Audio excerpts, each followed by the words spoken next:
Robert के पिताजी एक हेड ऑफ एजुकेशन पीएचडी थे।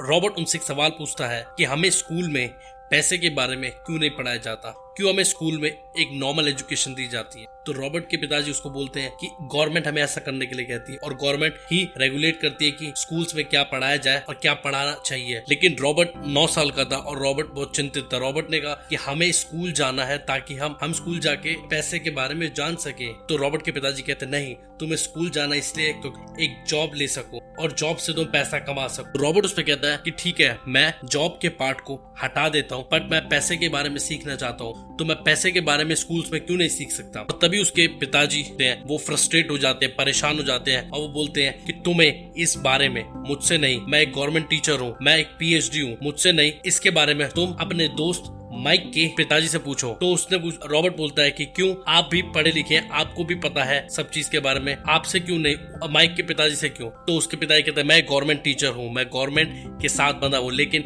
जो माइक के पिताजी है वो एक एंटरप्रेन्योर है, उनको पैसे की समझ ज्यादा और उनसे सीखो तुम। और तभी रॉबर्ट कहता है कि इसमें क्या डिफरेंस है, एम्प्लॉय भी पैसा कमाता है और एंटरप्रेन्योर भी पैसा कमाता है। तभी उसके पिताजी कहते हैं नहीं, एंटरप्रेन्योर्स को पैसे की ज्यादा समझ होती है, एम्प्लॉयज को ये सब बातें पैसे के बारे में नहीं सिखाई जाती, ना वो जान पाता है, क्योंकि वो जिस भी कंपनी में काम करता है या वो जिस भी गवर्नमेंट से जुड़ा हुआ है, गवर्नमेंट उसको रेगुलेट करती है, गवर्नमेंट ही उसको सब चीजें बताती है। रॉबर्ट कंफ्यूज हो जाता है और वो सोचता है कि मैं किसके पास जाऊं। फिर तभी वो अपने पिताजी की बात मानकर वो माइक के फादर के ऑफिस पहुंच जाता है और वो ये देखता है वहां पर जाके, और वो 9 साल का होता है और वो ये कहता है कि मुझे पैसे के बारे में जानना है, पैसा कैसे कमाते हैं मुझे जानना है। तो उसके रिच डैड, जो कि उसके दोस्त के डैड होते हैं, वो उससे कहते हैं कि मैं तुम्हें सिखाऊंगा कि पैसा कैसे कमाते हैं, लेकिन सिर्फ एक कंडीशन पे, तुम्हें मैं जो भी चीज सिखाऊंगा उसके मैं तुम्हें पैसे नहीं दूंगा। एक एम्प्लॉय होता है, जैसे उसके हाथ में पे चेक आता है, जैसे उसके हाथ में सैलरी आती है,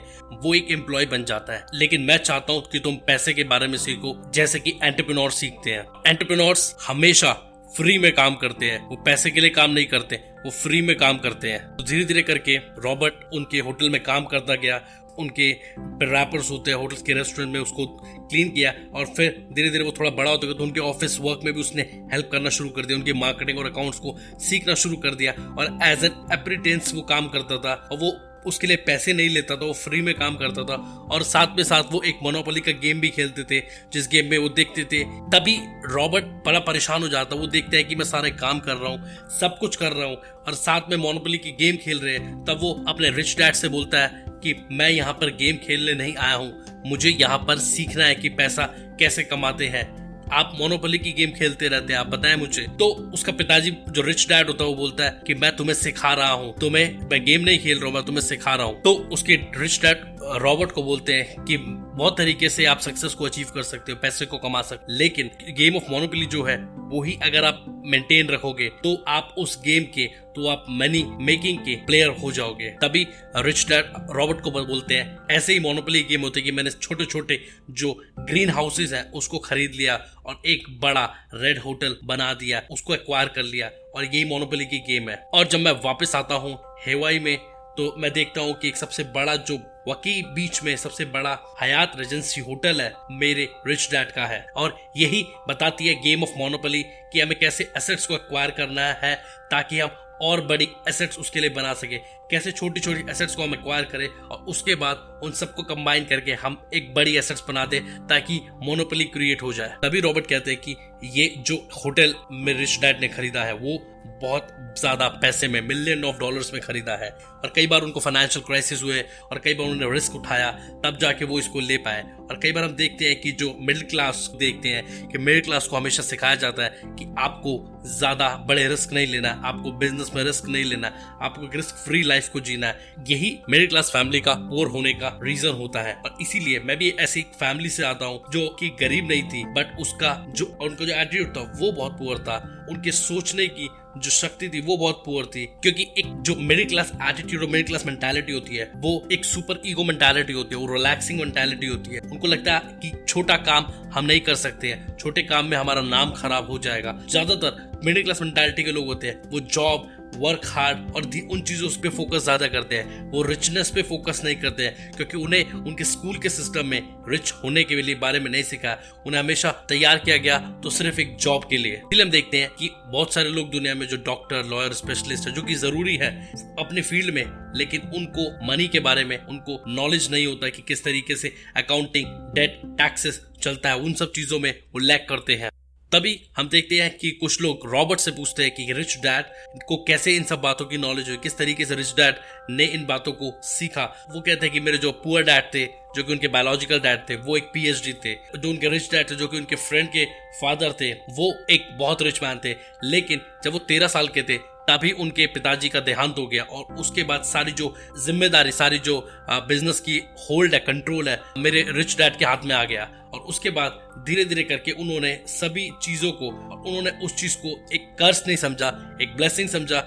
और जिससे वो सीखते थे, वो उनके बुक कीपर होते थे, अकाउंटेंट होते, अटर्नीज होते थे, बैंकर्स होते थे, और वो कहते थे वो रियल एग्जाम्पल, रियल की फील्ड में जो कि मार्केट में काम कर रहे हैं उनसे सीखते थे, ना कि उन टीचर से जो स्कूल्स में पढ़ा रहे हैं, जो स्कूल्स के अंदर फेक टीचर्स हैं, जो कि खुद अकाउंटेंसी को अप्लाई नहीं करते, जो कि खुद बुक कीपिंग को अप्लाई नहीं करते, लेकिन वो पढ़ा रहे हैं। रॉबर्ट ये कहते हैं कि हमें उन लोगों से सीखना चाहिए पर जो रियल लाइफ में उस काम को कर रहे हैं, जैसे बुक कीपर, अकाउंटेंट हो गया, टैक्सेशन के अंदर हो गया, ना कि उन लोगों से जो सिर्फ कॉलेजेस और स्कूल्स में पढ़ा रहे हैं। एक बार रॉबर्ट अपने कैलकुलस की क्लास में अपने टीचर से पूछते हैं, ये कैलकुलस आपने कहाँ यूज किया, आपने कभी यूज किया इस कैलकुलस? तो उसके टीचर बोलते हैं नहीं, मैंने कभी यूज नहीं किया। वो उनसे पूछते हैं कि फिर आप मुझे इस कैलकुलस को क्यों पढ़ा रहे हैं? वो कहते हैं कि क्योंकि ये आपके लिए जरूरी है। तो वो इसी सवाल के ऊपर अट जाते हैं कि जब ये कैलकुलस आपने कभी अपने रियल लाइफ में यूज नहीं किया तो इसको आप मुझे पढ़ा रहे हैं, मेरे लिए किस काम का है? तो इसलिए रॉबर्ट बताते हैं जो रियल टीचर्स है हमें उनसे ज्यादा सीखना चाहिए, जो कि मेजर,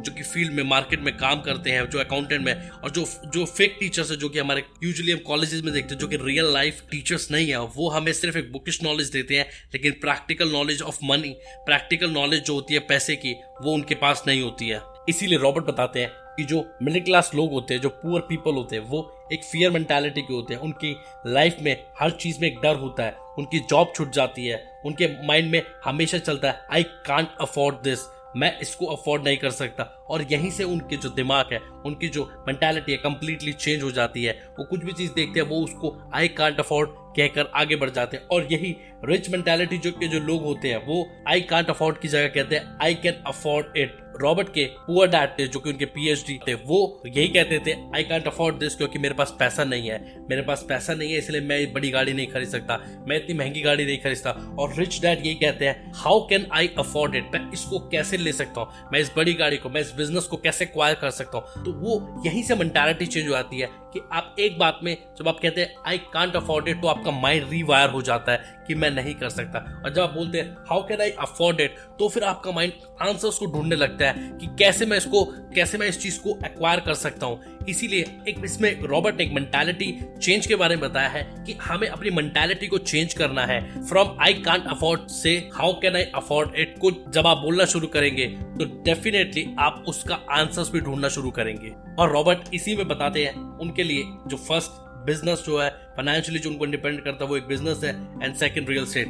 एंड रॉबर्ट कियोसाकी की जो बुक है, जो रिच डैड पुअर डैड है, वो हमें बताती है कि कैसे आपकी जो एसेट्स और लायबिलिटी है उसको डिफरेंशिएट करना बहुत जरूरी है। जिस चीज से आपको पैसा आता है वो आपकी एसेट्स बन जाती है, और जो चीज आपकी जेब से पैसा निकाल रही है वो आपकी लायबिलिटी बन जाती है। चाहे वो कुछ भी हो, अगर आप एक नया फोन खरीदते हैं, चाहे आप किसी नई गाड़ी को खरीदते हैं, भले वो आपकी सहूलियत के लिए हो, भले वो आपके कंफर्ट के लिए हो, लेकिन अगर वो आपकी जेब से पैसा निकाल रही है तो वो एक लायबिलिटी है। लेकिन अगर आप एक घर लेते हैं और आप उसका रेंट आपको आ रहा है और आपने कोई एक ऐसा सर्विस प्रोवाइड करी, अब उसके आप पैसा कमा रहे हैं, या आप कोई भी पैसा आपकी जेब में वापस आ रहा है, तो वो एक आपकी एसेट्स है। इसी में रॉबर्ट ने जो इस बुक में बताया रिच डैड पुअर डैड में, उन्होंने यही बताया कि आपको अपने एसेट्स और लायबिलिटी का डिफरेंशिएशन करना बहुत जरूरी है। आपको ये देखना जरूरी है आप एसेट्स में इन्वेस्ट कर रहे हैं या फिर लायबिलिटीज में। आप देखें कि आपके पास एसेट्स ज्यादा है या लायबिलिटीज ज्यादा है।